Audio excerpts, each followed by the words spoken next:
Now will we see the magic?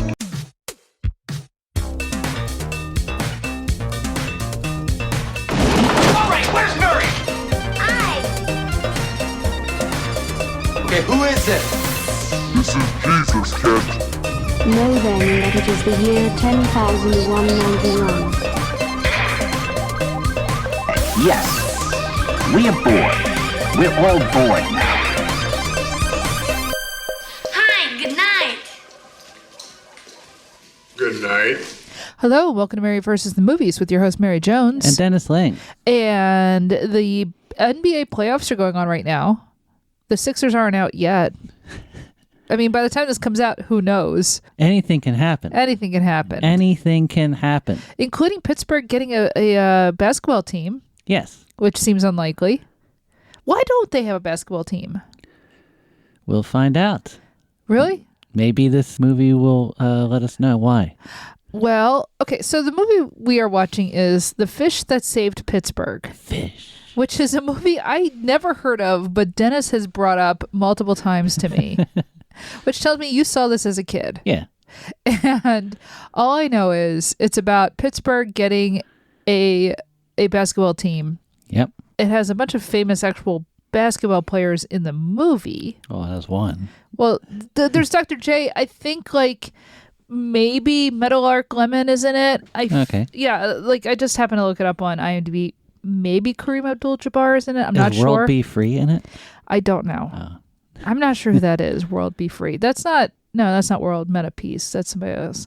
Or Meta World Peace. Anyway, I don't know who all is actually in this movie. All I know is it's about like Pittsburgh gets a team and they are fish themed. Okay.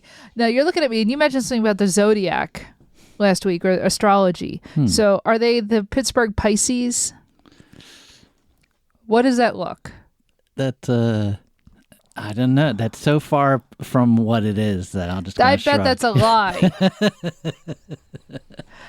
So, like, I don't know why astrology has anything to do with this, except that it's the 70s. Yeah. It's 79. This came out the year I was born. Mm-hmm. Like, I grew up in the 90s, so I remember, the Bulls being, like, God tier. I mean, this is Michael Jordan. This is the Lakers. So you don't remember Magic Larry Johnson. Bird? And... I do remember Larry Bird. Yeah. No. I do remember Larry Bird. I remember Magic Johnson. I remember Dr. J. Yeah, but basketball, like the way that we see it, is mostly influenced by the ABA from the 70s. Right. Didn't Wilt Chamberlain start out in the ABA? Dr. J. Dr. J started out. Okay. The Nets used to be the Long Island Nets. Right. And he was with them, and the ABA was kind of like this kind of circus league. they encourage players to be wild and do dunks and that kind of thing. So basically, everybody saw the Harlem Globetrotters and said, "What if we could do that, but in a real game?" So when I was a kid, like I do remember the 80s. I do remember when Dr. J was on the Sixers, but again, my real knowledge of that stuff is like the 90s. So, for me, it's like Allen Iverson, Charles Barkley, guys like that. And your Dr. J is a no-fro Dr. J. That's true. You have like the all business. Yeah. Still Duncan, but, But no, it's not that 70s, not vibe. That wild. Yeah. So I'm excited to see something very 70s, very like, I hope there are big afros. I hope there's a lot of funk and disco. I have no idea what the soundtrack like for this is going to be. I don't even know what kind of movie this is going to be. It's just that Pittsburgh gets a basketball team. Yeah. That's literally all I know about this. Except that you liked this movie, I guess, as a kid? Well, I liked Dr. J, so because Dr. J was in it, I have no idea how good it is. It could be terrible, but... Well, that's even more interesting. Yeah. My relationship to basketball as a sport is I never really played it. I mean, I could, if I was in a, what would you call it? A driveway, I could shoot some hoops, but I never played basketball. My uncle coached basketball. This John? Yeah. Uncle John. Yeah. Yeah. He coached basketball, but like, I never played it like in junior high or high school or anything. Baseball was more my speed because you can be fat and slow in baseball. It's called being John Kruk. It is. Right on. So Yeah, basketball, you gotta be a bit more on your game, man. I don't do that. So, but I like basketball. I like watching basketball, especially ever since we actually went to a game for real. I didn't get to go to a real professional game until this year, or was it last year? I don't know. Time doesn't exist anymore. This past year. It was during this season. Yeah. It was this season. I finally got to go to a real professional basketball game because I had been to, school and whatnot. But like going to a real basketball game is great. It's a little more chaotic than other sports. Yeah. Like the side. Hockey is close. Yeah, the side stuff. Yeah. Like people running onto the court. Mm-hmm. It happens like almost every break. Yeah. There's there's dancers. There's that dog flipping around. Mm-hmm. And there's always crazy stuff going on. Again, it's a flags circus being waved. Yeah. Yeah, more than any other sport, I think. Yeah. It's great. It's a lot of fun, and I would like to go to more games if we could afford them. Yeah. That's the hard part. Somebody basically, they had season tickets, and they let us take their really good ones too. Great seats, but they let us take our seats for the night. Bert, curious if you ever hear this. Love to you. Bert, please listen to our show. And, we wouldn't know each other without Bert, by the way. Actually, that's true. Bert is how we met. He was a playwright in a group I was in, and he brought Dennis along. So, Bert, listen to this. Yeah. You're if he's going to listen to anything, he's going to listen to The Fish That Saved Pittsburgh. I hope so. My experience with basketball is that, so I am 6'2". Yeah. With these shoes on, and you're wearing sneakers. You're not like, it's not like you're wearing heels. No. So my dad put a hoop up in our driveway and stuff because I'm 6'2". Mm-hmm. But I was not always 6'2". Like growing up, like I was kind of short. Uh-huh. And then suddenly in like towards the end of middle school, like it just. Well, that's normal. I jumped up and didn't gain any weight, so I was just like a stick. Yeah. But so my dad was like, "Oh, now you have to play basketball." I had no athletic bones anywhere, and certainly didn't have any muscles. So like I was terrible. I kept because the only sport I'd ever tried to play back then was baseball, and so like my only shot was a pitch. So I would throw the ball at the rim and it would bounce back at me. Oh. So I am better than you at what? Shooting hoops. Okay. Yeah. Yeah. I'll give you that.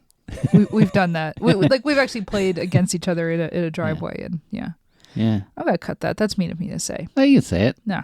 I can shoot the puck better than you. Oh, you got that right. I can't do anything when it comes to hockey. Stick handle? Nothing. Wrist shot? Absolutely not. Slap shot? I can watch the movie Slap Shot. So, and for Dr. J, like, he was traded to the Sixers before the 76 season. Uh-huh. So 76 in Philadelphia, it's a huge deal. Yeah. Like, they're pumping up 76 like crazy. And so, and they get Dr. J, they make him number 6. So, like, I was like, agog, like, oh wow, this is the stars are aligning, because that's how we talked back then.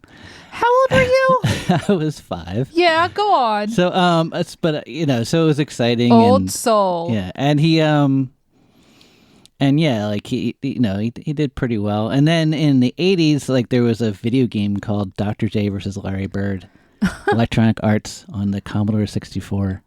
Okay. And I remember playing my friend Evan. And he said, well, I'm playing Dr. J. And he crushed me. He just kept stealing it and dunking. I got to ask him about that next time we see him. You can imagine, like, he's completely competitive and would never give you a point if he found a weakness. That's fantastic. All right. So how do you think this movie is going to go? Do you think do you think is the main character? Look, I'm sure this is one of those things where it's like, oh, we get a ragtag group of guys to play for the sports team. There's a crusty old coach. Mm-hmm. There's, the team that they have to go up against who's better than them, and they blow them away. Look, it's a sports movie. It's always, look, there's a formula. Does the formula work? Of course it does. They wouldn't keep using it if it didn't work. Yeah. But there is absolutely a formula. Is there a love triangle? No. Is there a love triangle as in like, the guy's in love with a girl, but he's also in love with basketball? Yes. That I can see. Okay. The love triangle is with a ball. Yeah. Do you think there's an angry dad / coach? Coach, yes, Okay. Absolutely. All right. Angry coach. Do you think that the angry coach is chomping a cigar? God, I hope so. All right. Dog? You know what? It's the 70s. There might be a dog. There might be a dog. There might be a dog. Cool car? It's, here's the thing. I do kind of think those dumb big boats are cool. Yeah. Cooler than what came later. And plus, it's the 70s. Like, it's the era of car movies. Yeah, man. It's like... you know, Gigantic sedans, town cars. Plus, they're trying to get, like, teenage boys to watch this thing. Yeah, You true. have to have a car. So, Yeah, there's got to be I- some sort of a good car in this. Yeah. All right. Death. Do you think anybody dies? No. Dies on the court? No. Dies like the older player makes that one last shot and then clutches his heart. No. Says, "You guys go on without me." No, I don't think so. I don't think that's going to happen. Assistant coach, an older assistant coach. No. Yeah. This isn't Rocky 3 or whatever it was. Yeah. Oh, Hoosiers. They have. Oh, that's true. Hoosiers. Well, wait, he doesn't He die. in doesn't Hoosiers. die, but yeah, he could have. should have. I still don't like Hoosiers. Do we have any other questions? No. Is that all our questions? I think that's it. Okay. How do you think it's going to end?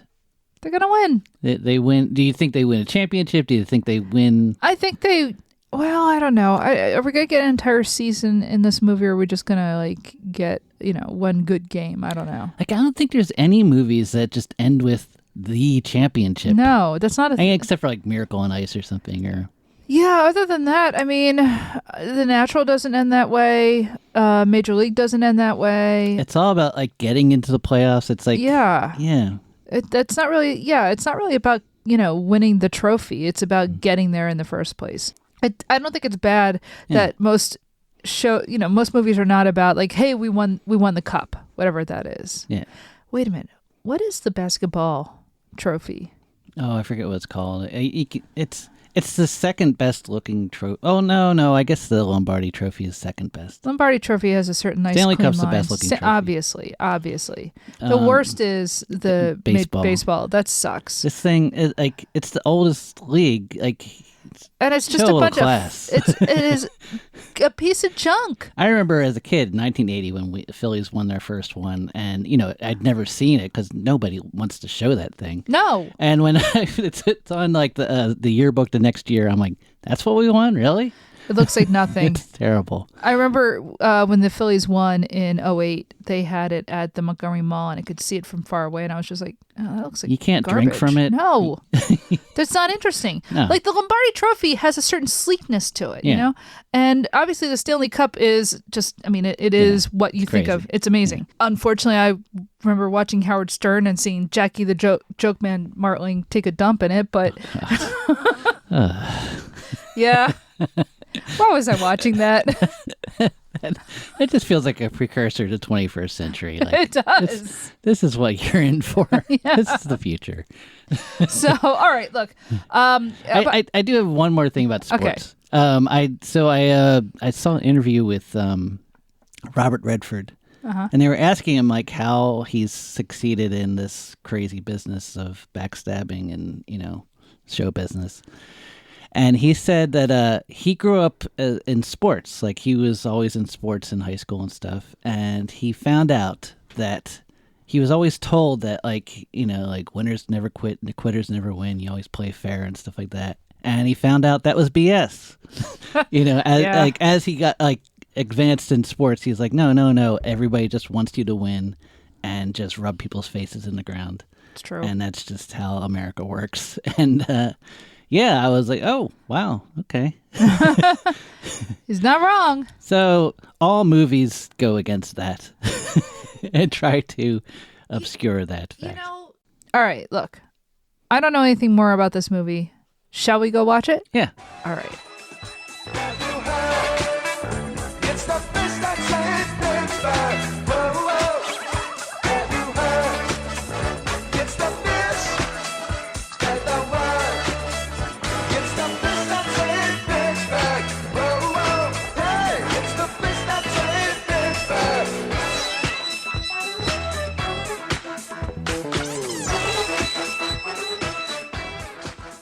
I was talking to our frequent collaborator, Alana, recently about my long 1980s theory. And, because that's part of the show, right? Why are we watching movie from 1979 if my idea is that we're covering movies vaguely in the 80s? And, of course, it's not. It's 77 to, 93. Yeah, we fudged it before. Yeah, well, yeah. Because it's just a podcast. Who cares, right? I care. Why? Look, it's good to have structure. But anyway, my point being, I argue, and I'm sure I'm not original in this, that the aesthetics that we associate with the 1980s don't really get going until, I think at the earliest, maybe the release of Duran Duran's album Rio. Between the album cover and the music and, MTV videos and stuff, right? I'd say that's kind of the starting point. And then, the year after Risky Business comes out, that feels like a very 80s movie before a lot of 80s movies really start kind of coming along, right? And, but like 1984, that's when we get Miami Vice, right? So what we think of as the 80s, when we have that aesthetic in our mind, it doesn't really get started until we're a couple years in, right? I feel like sometimes there's a thing that ties it all together, like Miami Vice. Sure. Like it's like the strands were there in other things, and then something just comes along. And he started that in Thief. He did that in Manhunter, as we saw. Well, Manhunter's like 86. Yeah. So, it's already established by then. But, I do think the reason why I don't mind going back a little bit before, 1980 is because that look, that culture was still around in the early 80s. And this is just sort of a long way of my saying that it's totally fine that we watch this movie because this is the most 1979 thing I've ever seen. This is so 70s. But the thing is, this is still kind of how I remember when I was really young, right? I think people that aren't familiar with Philly don't realize just how 70s like Philly is. Just always. Philadelphia didn't get out of the 70s until about, I want to say, 2001. And parts of it still haven't. Yeah. Like there are parts of North Philly that are still there. Yeah. Northeast Philly. Yeah, definitely. So, yeah, this movie is, obviously this was not filmed in Philadelphia. It was filmed in Pittsburgh, our rival. And I hate to say this, I've never been to Pittsburgh. I'm sure it's lovely. Not even like on a train or something? No, I've never been there. Like, I've driven on the turnpike and skirted it. Yeah, like I've never been anywhere near it. I've been in the bus stop. Yeah? Yeah. So I don't actually hate Pittsburgh or anything. I've never been there. I don't really know anything about it. I would like to go just so I could go to the Warhol Museum. I love like hills and stuff, and Pittsburgh looks very hilly. And every picture you see of Pittsburgh, it's just these crazy streets going up straight up a hill. Yeah, it's like a Wayne Thiebaud painting. I was gonna say it's like San Francisco, but yeah, same thing. Yeah, I can't think of any other films filmed in Pittsburgh. I can think of films. No, that's true, because I haven't seen Sudden Death, because that's in Pittsburgh, isn't it? Yep. Yeah. All right. That might be in our, I think that's 92, maybe? Yeah, I know. Yeah. I think it fits within our wheelhouse. We could definitely cover it. This is all filmed in Pittsburgh. That's not like they just took a couple of like B-roll shots and did everything else in Los Angeles. Why were there multiple sports films made in Pennsylvania in the 70s? Did you think about that at all? So obviously there's Rocky. Yep. And Rocky's sequels. But so Rocky, right? That's like 75. In 77, I think a Slapshot. Right. Slapshot is filmed in Johnstown. So that is on the other side of the state from us. That is closer to Pittsburgh, although that's not in Pittsburgh. Johnstown is its own municipality. And then there's this. It's from 79. But still, that's kind of a lot for Pennsylvania. Well, there was a lot of unions based in Pennsylvania, right? Yeah. And in the 70s, unions were like hot. Like, they were big. Were they? People were really into unions back then. See, you've brought this up to me before, and I don't disbelieve you, but I come from like Reagan onwards. Yeah, and he's the one that killed it. Well, yeah. It's starting with the air traffic controllers. Yeah, I guess it is a different world. And Pennsylvania, was a very strong union, with coal mines and all the rest of that. But I don't think that's why there were sports films made in Pennsylvania. I don't think it was because of unions. No, I actually don't know what it is. I don't think it's just because of Rocky. I don't think they made Slapshot in Pennsylvania because of Rocky. I don't know why they made Slapshot in Pennsylvania. When Not did that really. come out? It's like 1977. So that might be the Flyers. Right. Okay. Because that's 1973 to 1975. It was definitely kind of a phenomenon in the NHL. Uh-huh. So. And what were the Sixers doing in the 1970s? They had Wilt Chamberlain. Yeah. But they only won in 1967. Right. And then they were terrible. They had I think they had the worst record in 71 or 73 or something. Much like these Pittsburgh Pythons. Yeah. Yeah. But then they got Dr. J in 1976. Mm-hmm. So everything turned around. Much like the Pittsburgh Pisces? Yeah. Yeah. No, I just think it's funny. I don't know why, nobody remembers this film. Absolutely nobody remembers this film. What? Nobody. No. Look, I asked a group chat. Yeah. And they saw it on Prism. of course, where else would they see it? Literally, that's the only channel that would ever show this movie. I can't believe we were able to rent this, to be honest. It's pretty obscure. No. What? It's got Kareem Abdul-Jabbar. Does he have one line in this movie? Yes. What? Time out. Time out. That's it.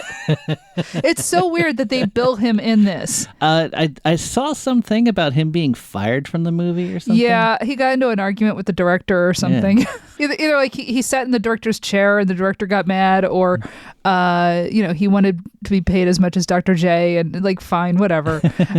So yeah, he basically he's in the credits.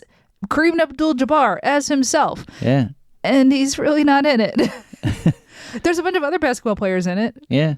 But it's so weird that, they kind of make this thing that he's in this as himself and he's not really in this. That's all right. He went on to be an Airplane, and he's great in Airplane. Do you know what this might be? What? The first movie with a rap song in it. Really? Or someone identifying as a rapper. Wait, seriously? Where? By the way, I love the soundtrack for this. Yeah. This is just Spinners are great. The Spinners are great. It's a bunch of just disco and soul music, and I don't know. I really just genuinely love the music in this movie. I think it's great. But no, I'm not sure what you're talking about. Though. So Jackhammer Washington. Uh-huh. The character, he's the DJ and stuff. Uh-huh. And he calls himself the Dapper Rapper. Does he really? Yeah, in that little intro when he's at the station. Right. Yeah. Oh, see, that's interesting. Now, is this the first movie to mention rapping? I don't know. I was trying to look it up, and everything says the first hip hop movie is Wild Style or something from 83 or something. Well, yeah, okay, that 82. Might be, but rap already existed before then, obviously. Yeah.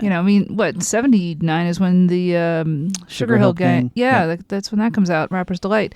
But, so the term was already known by then, obviously. Mm-hmm. You go back to, it's not like it had just been invented or anything. No. But I'm not surprised that the term hadn't shown up in a movie yet. But then again, there's a whole bunch of black cinema from the 70s that I have not seen, so maybe there is something earlier than this. Yeah. Still, this is pretty early. It's pretty good. Yeah. So look, it's a pretty standard plot. It's basically the same plot as Major League, and not exactly, not because you don't have the whole. Well, I guess there is sort of the whole, somebody's trying to tank a team and whatnot. But you have a team that is just doing horribly.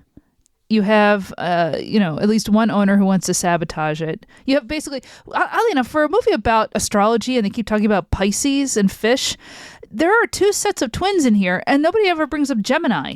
That really confused me. No, I'm serious, because so you have one set of twins who are two of the basketball players. Mm-hmm. The Mooney brothers in real life, right? But then you also have Jonathan Winters playing two roles. One as the evil brother who is trying to take down the team because it's owned by the good brother, who is a rather simple man and very much a Jonathan Winters character, you know, doing his sort of like weird simple voice, right? You know, you have like the rival brothers there. You have the team that's going terribly, and they decide that it needs a makeover and to like, you know, audition a whole bunch of new people. And because that's what you do with basketball teams, just get rid of everybody except for one player, and then just go to the people. Yeah, exactly. just an open call. Everybody just come in and shoot Send in some. all the freaks. That is totally how professional sports works. I love how late 70s, there's always a Hare Krishna in any crowd scene of weirdos. Were there that many Hare Krishnas? In movies. Yeah, that's the thing. I can't imagine. Like, I don't know. I wonder, were there that many Hare Krishnas in real life? I know they always were following the Grateful Dead. They would always That's be true. in those parking lots. I'm also saying all this because it's not like you really run into Hare Krishnas anymore. Like, when's the last time you saw any? I don't know. But, you know, where would I see them? Bus terminal? Yeah. Oh, that's right. Philadelphia got rid of their bus terminal. Yeah. Anyway, that's a whole other thing. Oh, wait. There wasn't a death. No death. There wasn't really an angry dad. There was a coach, but, like, he definitely wasn't like he didn't give dad vibes. In fact, there was, like, a lot of, like, man, white people are pretty silly. Well, no, there was an earlier coach played by Flip Wilson. That's right. And he just disappears. he Probably because he's disappears. not Pisces. Yeah. But he was an angry dad coach. That's true. And he's gone very early in the film. And inexplicably. Like, Yeah. there's I don't think there's anything saying, like... Where he goes. He's not in the movie anymore. Yeah. Huh. Yeah, it's a bit weird. Much like, you know, Kareem Abdul-Jabbar disappears from the end of the movie. Flip Wilson disappears at the beginning of the movie. It's like, yeah, again. It's, some odd vibes. Yeah. What else? Love triangle, no. Not even a love plot.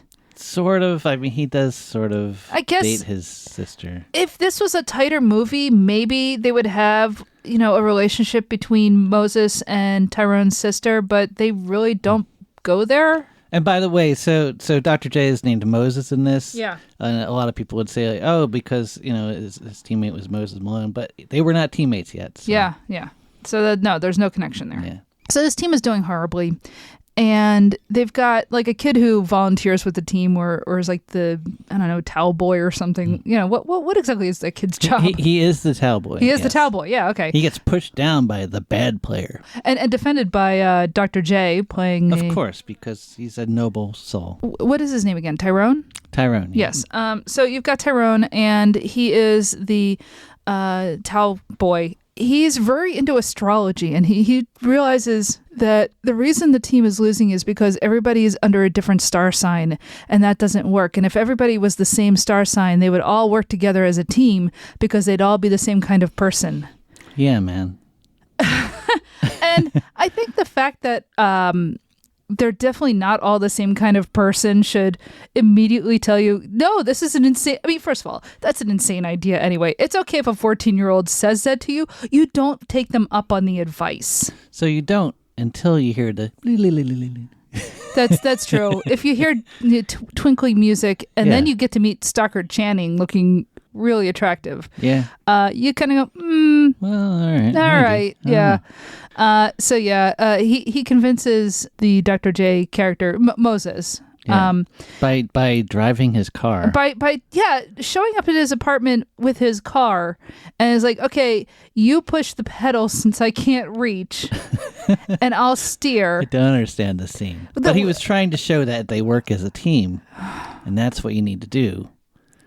To let a 14-year-old drive the car with your feet? To let an Aries drive the car. Because Aries know how to drive cars. Oh, you're saying that because you are an Aries. I am an Aries. Actually, I am too, but that doesn't...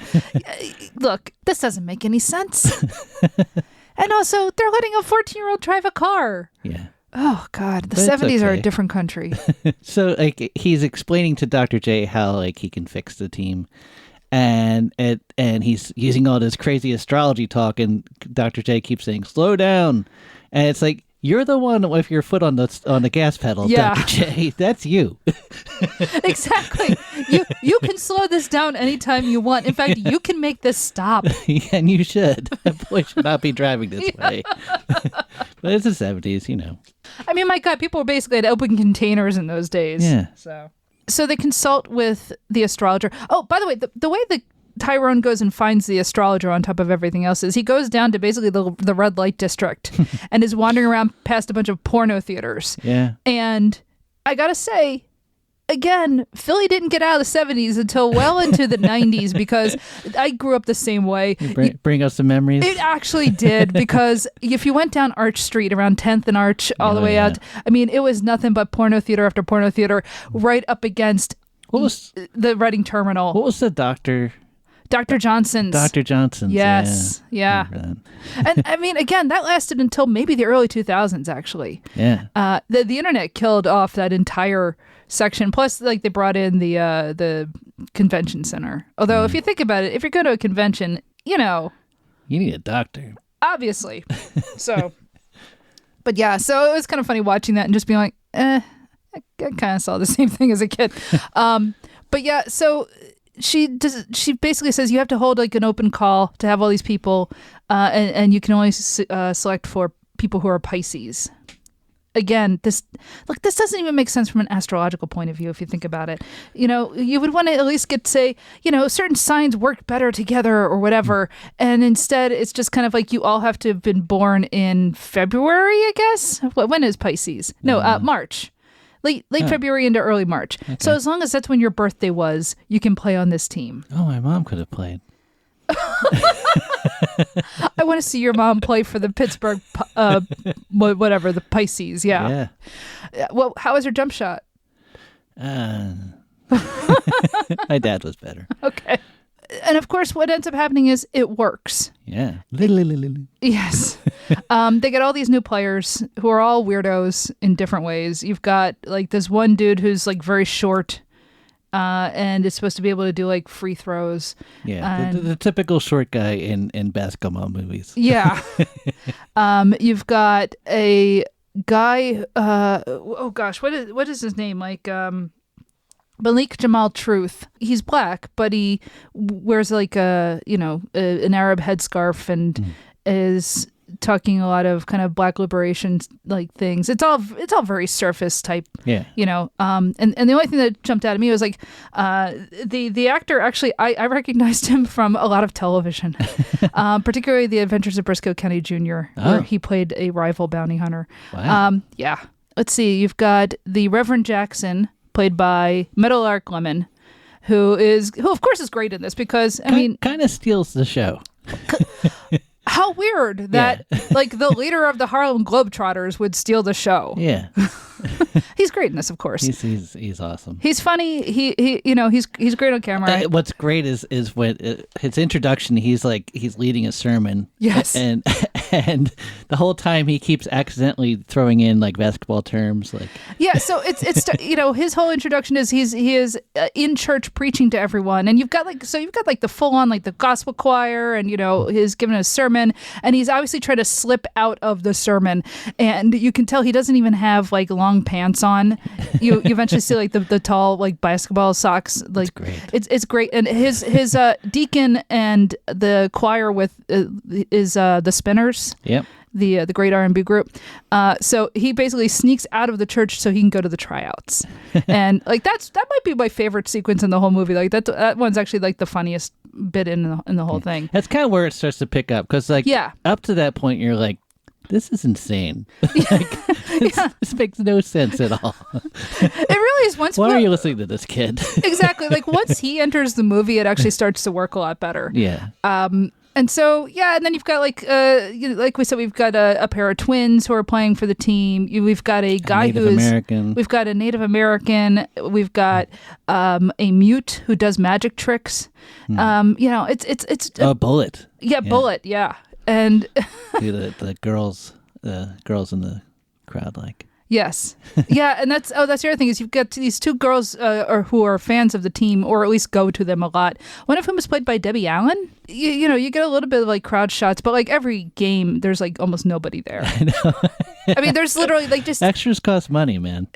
which this movie did not have. And they spent it all on that laser for They spent it. for the Los Angeleses to Yes. run through. Well, that's the other thing. So whenever they play teams in this movie, they can't use actual team names. So it's not like they're playing the New York Knicks. They're just playing the New York team, and they're playing the Los Angeles team. And I think who else were they up against? Like, So there's the Detroit team. There yeah. was they talk about the Washington team, right? which eventually was a team. Wait, were the Bullets around at this time? Oh, there was the Bullets, Yeah. but I mean the Washington Commanders used to be just Washington football Oh, team. that's true. Yeah, God, I forgot about that one weird year. But yeah, so it's so funny how they're playing all of these teams, but they can't actually say what the teams are because again, it costs money. And yet, I don't know, like they do pretty good for what they have, right? We've basically told you the plot. Yeah, I mean that's basically the plot is. Like, will they win? Yeah, they win. Of course they win. It's that kind of a movie. And I think they win the championship. Yeah, sure. guess. I guess that's. There's no trophy or anything. No. They just sort of like rush through a year. This really is barely at all a movie. I mean, okay, there is a little bit of a plot. So like we said, the Jonathan Winters' bad brother is trying to sabotage the team because he does not like his good brother. So, the team is doing better and better through the season. And as we said, they're going for the championship now. And obviously, they're not going to make us sit through playoffs.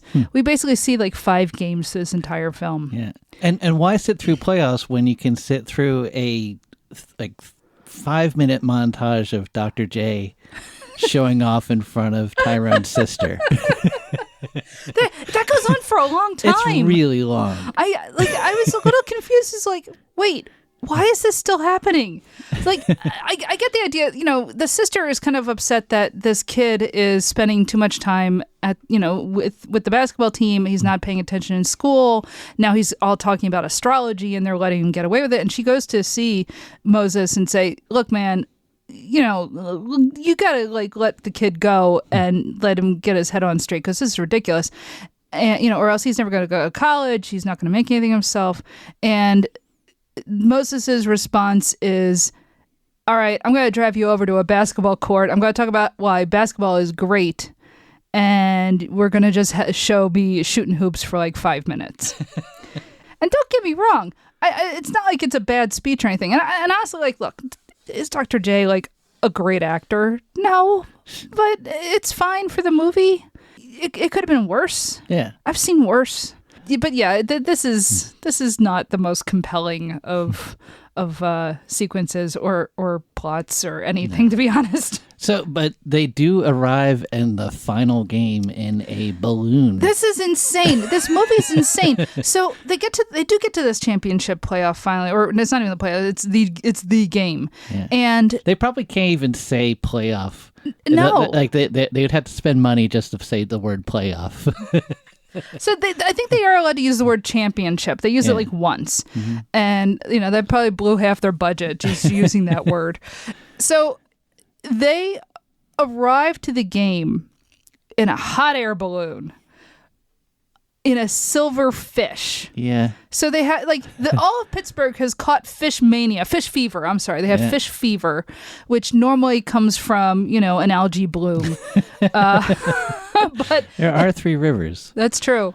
So yeah, the whole team descends into the arena, which I guess is the Igloo, right? Yeah. The I have no Civic Center. In Pittsburgh. Yeah. And I have no idea if it has a retractable roof or not, or if this is just something for the magic of the movies. You know what? Maybe it does, because in the other Pittsburgh movie, Sudden death. yeah, the roof also plays a role. This must be a thing. Yeah. Okay. All right. So yeah, they descend from the sky into the arena from a hot air balloon, the basket shaped like a giant silverfish. It is one of the strangest things I've ever seen in a sports movie. It's like a reverse Wizard of Oz. It really is. And I'm watching this and I'm just thinking to myself, there is no insurance policy that would sign off on this. There is no team that would ever do I'm just thinking the things that could happen to you coming down from a hot air balloon. Like, and then you've got to like get the balloon to like match up into like whatever the little hole is that you're going to come down. Like, no, I realize it's a movie. And it's not even a very good movie. But I'm looking at that and just like, that's not going to happen. I have suspended a lot of disbelief for this movie. But I draw the line. Anyway, it looked pretty cool. Yeah. So while this is happening, the evil brother of Jonathan Winters has kidnapped. Yeah. They suddenly remembered that he was in the movie, and they brought him in at like 5 minutes to go. I mean, basically, they set it up in the beginning of the film, and then they just kind of drop it. Yeah. There's a lot of that in this movie where they set things up and then forget. That's right. So they bring him back at the end where he gets his goons to go and kidnap her because they think if she's not around, then they won't be able to win the game because they won't have her astrological help because, you know, she's been consulting with them. And it turns out it kind of wouldn't matter if she was there or not because the stars are aligned in such a way that they would be losing anyway. So they have to like get the game to go past midnight so that like their star charts improve so that they can win the game. Yeah. So halfway through this game, they get to the half, you know, the midway point, the halftime or whatever, at like 10:30 at night, which is like, how late did this game start? Like, that's really late for an East Coast game. Like, well, you know, they're playing LA, so they want people in LA to see the game. Oh, that might actually be true. No, that doesn't make any sense. Come on. Anyway, so they did research. In what? Even their astrology is wrong. Anyway, no, I'm serious. They're like, oh, see, if you're a Pisces, you listen to logic. And I'm like, I've read about astrology. That's not really how Pisces work. So they kidnap her and she escapes from them. You know, it's not that tense of a kidnapping. Basically, the goons, you know, get a flat tire and she steals the car from them after they change the tire or something. Who cares? But the kid Tyrone realizes, oh, we've got to make this game stretch out till past midnight so that they can actually win because otherwise the stars won't work. And so he has the two girls who like to go to the games put on a halftime show, which they whip up real fast. How they whip up an entire halftime show with a giant box of fish sticks, which is hiding a bunch of Mrs. Jones's fish sticks, which is hiding a whole troop of dancers in there. I'm just saying, I'm impressed. Yeah. I mean, you know, Ruby Keeler and Dick Powell couldn't have pulled that off. It's a great sequence, though. I do like their halftime show. It's you know, it's like some disco song. It's very spangly. God, there's so much sparkliness in that dance sequence. It kind of made me want to go and rewatch the end of All That Jazz again, to be honest. It's got almost as many sparkles. Yeah. So yeah, they stretch out the game as much as possible, but they still can't get it to midnight. And so Tyrone and she shows up. Yeah. And she's like, the stars say they can't possibly win. And Tyrone's just like, you know that, and I know that, but they don't know that. Because then Dr. J gives this whole speech about, like, look, we all came together because of astrology, but we all know this is kind of crap. We're really winning because we work together as a team. And this was all just, you know, it's basically Dumbo's feather. It's just, it's a Dumbo's feather sort of situation. We don't really need it. We're good without it. It's like in Spaceballs where he's like, that ring, I got it from a Cracker Jack box. Exactly. You know, so it's like, oh, you didn't really need the magic amulet. You didn't need the astrology. You didn't need whatever. The power was inside you the whole time. Yep. Yeah. And so what happens? Of course, they win. Yeah. And that's the end of the movie. So they're down 101 to 91. Yeah. The movie shows them hitting about 15 buckets in a row. Yeah. And then it's like 103 to 101. And it's like, no, that doesn't make any sense. I know. They just scored 30 points. I know. It's like, we know it's 2 points because Dr. J said it's 2 points. And by the way, it's 1979. Mm-hmm. The 3-point line had not been brought into the NBA until 78-79. Yeah. So there is no 3-point line in this movie. And also, I was reading about the 3-point line, and the first 3-pointer in the finals was made by Dr. J in 1980. Really? Yep. All right. Very cool. Yeah. So that's the end of the film. Yeah. Eh. Yeah. It just Look, ends. this. I enjoyed this movie. I never disliked this movie as I was watching it. Is this a good movie? No. This is something that played at like 2:00 in the afternoon on a Saturday when you had nothing else to do and you felt like being an indoor kid. And this was just on in the background. That's what this felt like. Like plot wise, it's kind of like the Hulk. And then the whole problem with Hulk movies is that like you can't beat the Hulk. You shoot him, he just turns into the Hulk. And like the whole storyline of this is they can't lose. And then it ends with them winning. It's like, okay. That's true. There's no real conflict in this. No. You know, the biggest conflict is when they remember to bring back Jonathan Winters and kidnap somebody, and then it turns out it doesn't matter that they kidnapped her or not. Yeah. And it's like, well, there's no there. No, there's not much. You know, it's fun watching some basketball, but I could watch like a real game, actually. Yeah. Look, this is very much a movie of its time. Mm-hmm. It was a fun diversion. I don't know. I'm not surprised this has kind of disappeared. Yeah. There's not much there. There's not much there. But the music's really good. Yeah. And so I haven't seen Space Jam. Have you seen Space Jam? I've never sat and watched the whole thing, but I've seen parts of Space Jam. I'm wondering, is this better than Space Jam? No, I doubt it. Is it better than Hoosiers? Look, I'll be honest. This is not a better made film than Hoosiers. There you go. God damn. Man, why you gotta do this to me? Sorry. Here's the thing. If I had to choose between the two to watch, though, I'd watch this over Hoosiers. Yeah, I can see that. I'll say Hoosiers is better than Red Dawn. Yeah, I'll give you that. Yeah, Red Dawn was just a surprising snooze. Yeah. Wait, where? I don't know why. I'm trying to follow your chain of thought here, Dan. I don't know. That's fine. The fish told me to say that.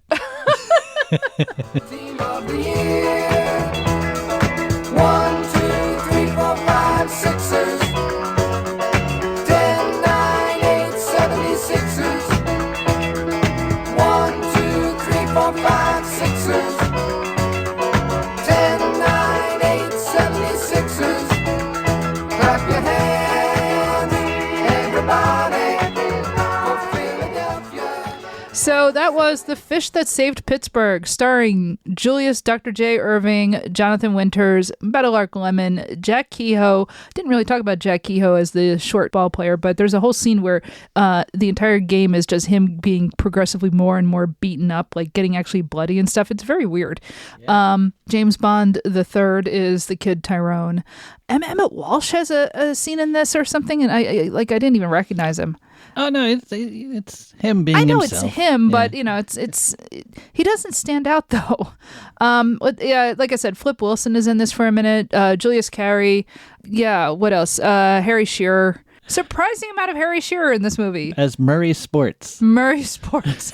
he plays like a sports newscaster in Pittsburgh. I guess he's supposed to be like a local news guy, right? Yeah. And I mean, it's the most Harry Shearer role that you could imagine. The moment I heard his voice in the movie, I went, hey, that's Harry Shearer. Yeah. And then as soon as I see him, I'm just like, oh, yeah, that's kind of funny. They have him in for that one scene. Then it turns out he's in the rest of the movie. Well, we just saw him in another sports movie.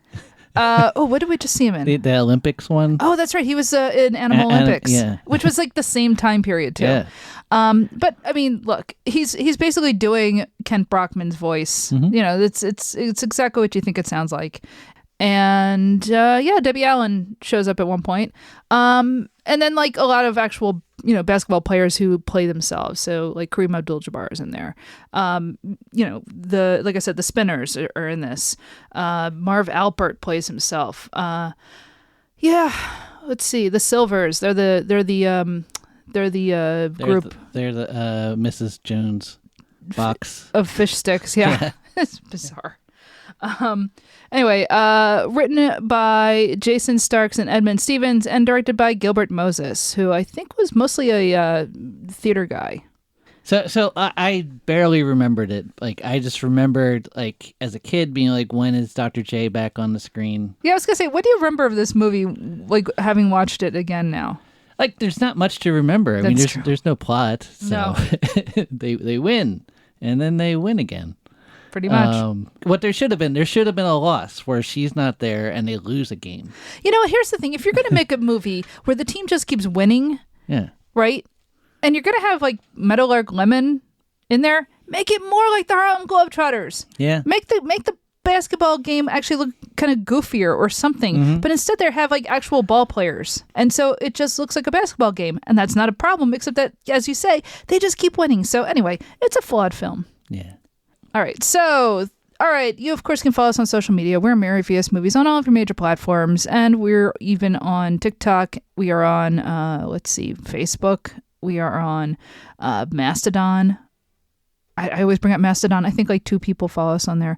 I know. But no, Mary vs. Movies pretty much everywhere, or Mary versus the Movies if you can't find us. We are on Apple Podcasts where you can rate and review the show. We would appreciate it if you did. We are on Spotify. We are on YouTube. We are on pretty much all of the major platforms again. Let's see. We have a Patreon where you can help support the show because, you know, we had to rent this movie. Honest to God, I paid $4 to watch this. So we have all kinds of expenses, you know, movies to rent, the Zoom account for doing interviews. We've been doing some more interviews lately. Maybe you listened to our episode with Stephen Cook, the last episode. Maybe you heard our episode with Julie Klausner. Maybe you heard our episode with Josh Seibert. You know, we're going to be doing more interviews as time go on. So, you know, help pay for the Zoom account because that costs money. Help pay for the server costs because that costs money. Sign up for the Patreon, patreon.com/Mary vs. Movies, at which point you will get access to our other show, Hollywood Avalon, where we watch Arthurian movies. And so that's anything to do with like King Arthur, the Holy Grail, Morgan Le Fay, Merlin. If you can find a way to tie it in, we'll watch it. So we watch Bugs Bunny cartoons. We watch episodes of MacGyver. We watch, movies like Excalibur, Apocalypse Now, Indiana Jones and the Last Crusade. If it's Arthurian in some sort of way, we will watch it. And we do basically on that show what we do here. So if that interests you, sign on up. Oh, and plus I talk because Arthurian studies is kind of like my thing and has been since childhood. You know, like I go into like medieval literature and connections to that. And, I do get into kind of the nitty gritty of Arthurian, lore and legend and all that type of stuff, but through cartoons. So anyway, patreon.com/Mary vs. Movies. All right. Our next movie, because we flipped last week, we're going to watch the Steve Martin film LA Stories. So different city entirely. LA Story. LA Story. Yep. Just one. You know what? I'm conflating it with New York Stories, which is an anthology film from the 80s that I guess we'll do at some point, but I've put off because Woody Allen. I think that says it all. It's like, oh, there's a can of worms I don't feel like opening up. And yet it just keeps sitting there on the shelf. What do I do with it? So, no, LA Story. We're going to watch LA Story. And I think that's going to be a good time because I like when we cover Steve Martin on the show. So, all right. I think that just about does it. So, until next time. What's this job got to do about playing basketball? Is that a line from the movie? It is. Sure. Okay.